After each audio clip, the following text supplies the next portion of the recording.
हमारे सभी YouTube family को बहुत बहुत जय जय श्री सीताराम।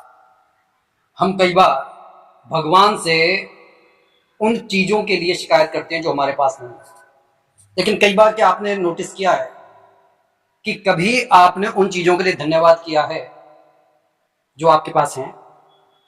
दरअसल इस एक कहानी से हम समझने की कोशिश करते हैं कि पॉजिटिव एटीट्यूड रखने पर हमारे जीवन में सब कुछ सकारात्मक होता चला जाता है, और जो हम भगवान के सामने पूजा करते हैं, प्रार्थना करते हैं, वो दुगनी होकर हमारे को फल देने लगती है।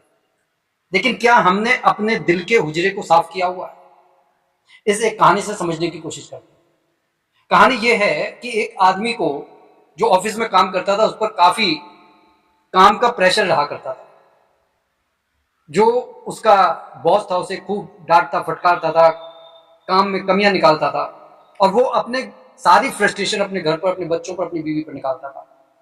एक बार वो ऐसे ही अपने घर में बैठा हुआ था, फ्रस्ट्रेशन में था।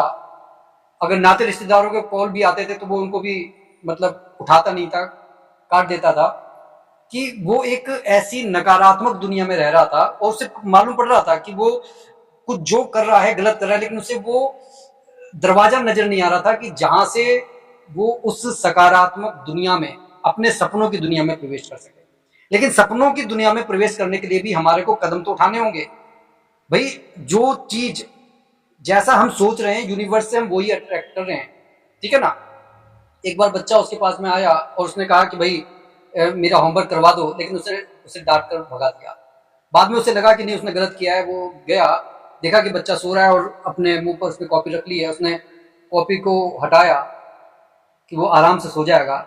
उसने उसमें देखा कि आखिर उसे किस चीज में काम की जरूरत थी। उसने देखा कि उसमें लिखा हुआ था कि हमारे को जो चीज अच्छी नहीं लगती पहले और बाद में अच्छी लगने लगती है, तो इस टॉपिक पर उसे ऐसे लिखना था। उसने सबसे पहली लाइन लिखी थी कि किस तरीके से हमारे जो टेक्स्ट होते हैं, जो एग्जाम होते हैं, बुरे लगते हैं, लेकिन बाद में वो अच्छे लगते हैं क्योंकि वो हमारी समर वेकेशन लेकर आते हैं। किस तरीके से हमें अलार्म क्लॉक बुरी लगती है, लेकिन उसके बाद में हमें एहसास होता है कि हम जिंदा हैं। किस तरीके से हमें दवाइयां बुरी लगती हैं, लेकिन बाद में उनसे हम ठीक हो जाते हैं। किस तरीके से पापा की डांट फटकार हमें बुरी लगती है, लेकिन वही पापा बाद में हमारे को मतलब घुमाने लेकर जाते हैं, अच्छा खाना खिलाते हैं, और थैंक यू भगवान कि पापा हमारे पास में, क्योंकि मेरे दोस्त हैं उसके तो पापा भी नहीं है।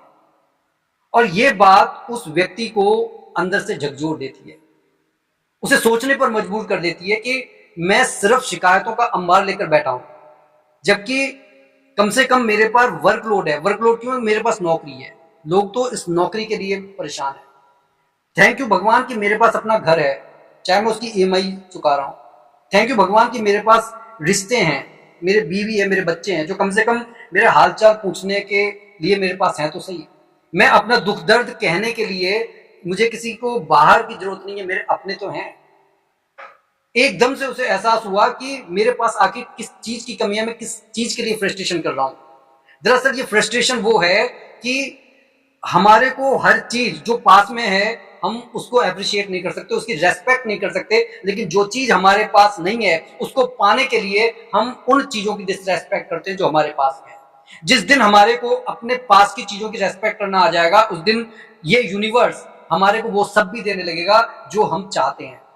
और सच्चाई ये है कि अगर आप सकारात्मक रहेंगे, अगर पॉजिटिव ऊर्जा से भरे रहेंगे, तो पॉजिटिविटी आपके जीवन का एक अंग बन जाएगी।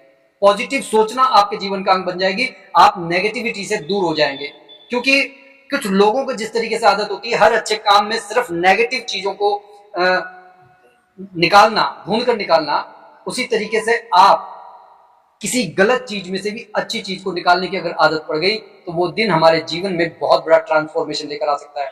तो कैसी लगी ये वीडियो कमेंट करके जरूर बताइएगा, और ज्यादा से ज्यादा इसे शेयर कीजिएगा ताकि और भी लोग लाभ उठा सकें। और जो भी भाई बंधु बहन हमारे चैनल पर नए हैं, कृपया चैनल को सब्सक्राइब कर लें, और कमेंट बॉक्स में इष्ट देव का नाम लिखना ना भूलें, और नोटिफिकेशन बेल को ऑन कर लें ताकि हमारी आने वाली हर वीडियो आप तक समय तक पहुंच सके। बोलिए जय जय श्री सीताराम।